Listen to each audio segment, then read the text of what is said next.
इंसान है, काम किए हैं हम भी, वही गलती हो गई हो भूल चूक में तो हम क्षमा याचना करते हैं। काम करता है उसी से गलती होती है। 2 साल में आपने देखा किस तरह लोग तरस चुनाव में जाति का समीकरण और पार्टी का समीकरण ध्वस्त हो गया। 2 विचारधाराओं की भी लड़ाई है।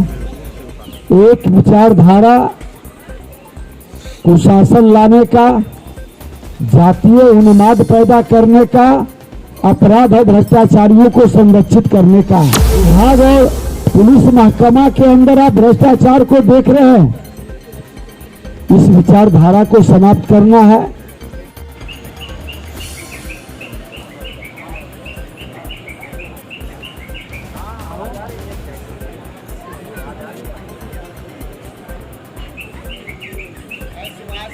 भाग्य है कि गिफ्ट में विजय बाबू जैसे बड़े नेता आपको मिल रहे हैं, गिफ्ट में सुरेश बाबू जैसे नेता मिल रहे हैं, गिफ्ट में संजय सरावगी जी जैसे नेता मिल रहे हैं, गिफ्ट में नरेंद्र बाबू जैसे नेता मिल रहे हैं। जो बहुत ऐसे लोग रहे होंगे जो कभी जानते नहीं रहे होंगे कि जानते तो चूंकि ब्रांड नेता है आप लोग जानते रहे होंगे लेकिन संपर्क नहीं रहा होगा। लेकिन एक विधायक केदार गुप्ता को बनाने के लिए आपको इस सबको गिफ्ट में मिल रहा है। इसलिए ज्यादा समय नहीं लेते हुए, अगर जैसा कि विजय बाबू कह रहे थे, स्वाभाविक बात है, इंसान है, काम किए हैं हम भी, वही गलती हो गई हो भूल चूक में तो हम क्षमा याचना करते हैं। काम करता है उसी से गलती होती है।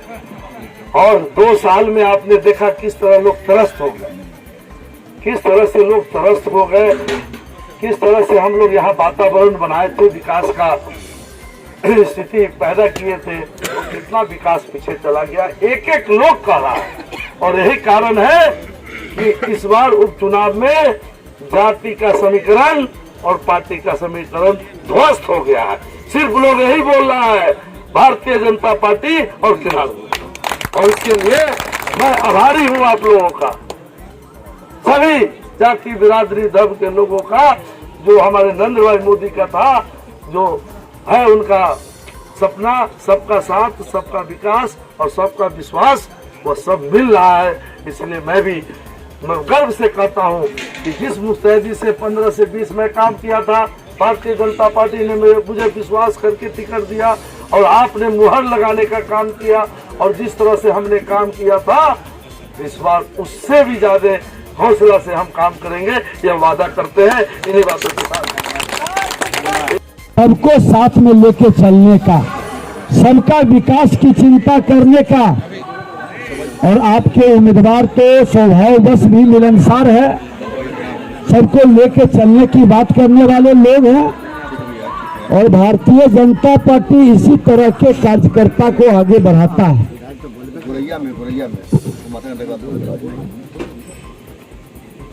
हम कहना इतना ही चाहेंगे कि 2 विचारधाराओं की भी लड़ाई है। एक विचारधारा कुशासन लाने का, जातीय उन्माद पैदा करने का, अपराध और भ्रष्टाचारियों को संरक्षित करने का, जिसकी परिणति आपने विधानसभा से लेकर आज हर जिले के अंदर घट रही घटनाओं को देख रहे हैं। प्रखंड से लेकर जिला के हर विभाग और पुलिस महकमा के अंदर आप भ्रष्टाचार को देख रहे हैं। इस विचारधारा को समाप्त करना है। दूसरी विचारधारा है जो सुशासन स्थापित करना चाहता है, जो आपके सांस्कृतिक विरासत को बढ़ाना चाहता है, जो सबका मान सम्मान स्वाभिमान की रक्षा करते हुए सबके विकास की बात करता है।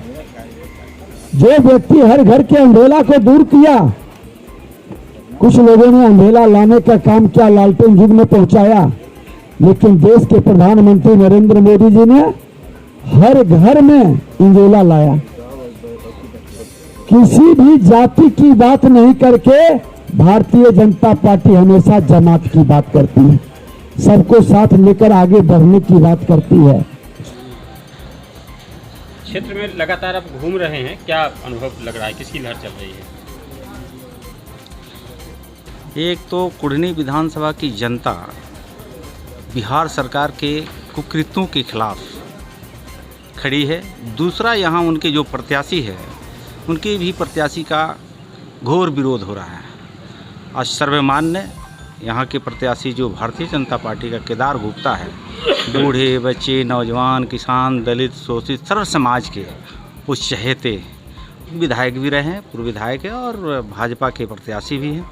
तो मुझे लगता है कि अपार समर्थन केदार गुप्ता के प्रति दिख रहा है।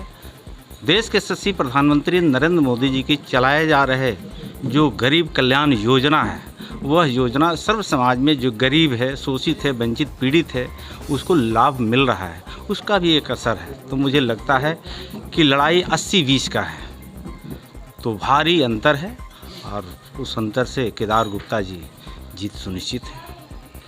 अल्पसंख्यक और जो पिछड़े और दलित हैं उनको आप जोड़ने निकले हैं, जबकि आपके ही पुराने साथी जीतन राम मांझी के बेटे कल आपके खिलाफ जो है वो कैंपेन कर रहे थे। कितना लगता है कि महादलित आपकी तरफ लामबंद होगा? मुझे लगता है कि ये सरकार में जिस तरह से अनुसूचित जाति जनजाति चमार दुसाध डोम धोबी मुसहर पासी खटिक खरबार जो नशा मुक्ति के नाम पर दलितों को जेल के सलाखों में ये सरकार ने बंद कराई है, घोर निंदनीय है। ये सरकार जानबूझ करके कानून लाई और वह कानून उनके समझ से तो लाए अच्छा करने के लिए, लेकिन कहीं ना कहीं ये कमज़ोर तबके के लोगों को जेल के सलाखों में बंद होने के लिए मजबूर होना पड़ रहा है। जिनका आपने नाम लिया, घूमने का सबको अधिकार है, लेकिन वंशवाद परिवारवाद से ऊपर उठना जनता चाह रही है। देश के यशस्वी प्रधानमंत्री नरेंद्र मोदी जी एक गरीब परिवार से निकल करके भारतीय जनता पार्टी के कार्यकर्ता होने के नाते आज 1 अरब 30 करोड़ जनता ने उनको अपार समर्थन दिया है। आपने देखा होगा एक परिवार के लोगों ने 15 साल शासन किया और बिहार के जो अभी वर्तमान मुख्यमंत्री जी वो 17 साल से शासन कर रहे हैं। तो 15 और 17 32 साल में आज बिहार में कोई बदलाव दिखा नहीं। तो मुझे लगता है कि जनता कहीं ना कहीं कुलबुलाहट है और ख़ास करके अनुसूचित जाति के वर्गों में जिस तरह से इन लोगों ने भ्रम फैला करके मत लेने का काम किया था, वो जनता धीरे धीरे समझ चुकी है।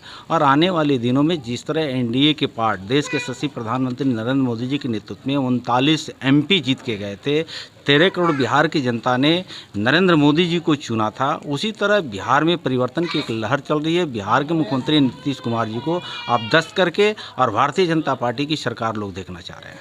पिछली बार केदार गुप्ता के समर्थन में थे नीतीश जी, इस बार केदार गुप्ता के विरोध में मुजफ्फरपुर कुढ़नी में आ रहे हैं, क्या कहेंगे? मुझे लगता है कि उनके पक्ष और विपक्ष जनता जान चुकी है।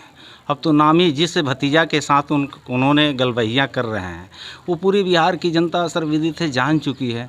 जिनके साथ जाते हैं उनकी पलरा कहीं ना कहीं खिसकी जाती है। तो भाजपा के साथ रह करके वही काम किए जो आज अपने भतीजा के साथ जा कर के कर रहे हैं। तो बिहार की जनता ये जान चुकी है कि अब बिहार के मुख्यमंत्री नीतीश कुमार जी उम्र का भी असर है, जनता को जितना ठगना था ठग लिए हैं। अब उनके झांसे में बिहार के और खासकर कुढ़नी की जनता आने वाली नहीं। आप घूम रहे हैं प्रतिपक्ष होने के नाते, प्रतिपक्ष होने के नाते क्या लग रहा है, क्या लहर है? देखिए, पूरे क्षेत्र की जनता, कुढ़नी क्षेत्र की जनता नरेंद्र मोदी और भाजपा के कमल खिलाने के लिए केदार गुप्ता को जिताने की पूरी मन मिजाज बना चुका है। और ये संदेश पूरे बिहार की जनता को जाएगा कि भाजपा की बिहार में सरकार बने और कुढ़नी उसका नींव का ईंट रखने जा रहा है। एक बड़ा संदेश जा रहा है। जब नीतीश जी थे आपके साथ तो अपने शासनकाल को सुशासन का नाम देते थे, अब वो महागठबंधन में हैं, उनके शासनकाल को आप क्या नाम देंगे? सुशासन के आसन से उठकर वो कुशासन के गोद में बैठ गए हैं और बड़े बेचैन हैं, कुर्सी बचाने के लिए हर समझौता कर रहे हैं। आने वाले दिनों में देखिए कि कब तक कुर्सी उनकी बचती है। शराबबंदी पर 2 शब्द सर। नहीं, शराबबंदी तो जो नीति बनी थी हम लोग विपक्ष में रहते हुए समर्थन किए थे।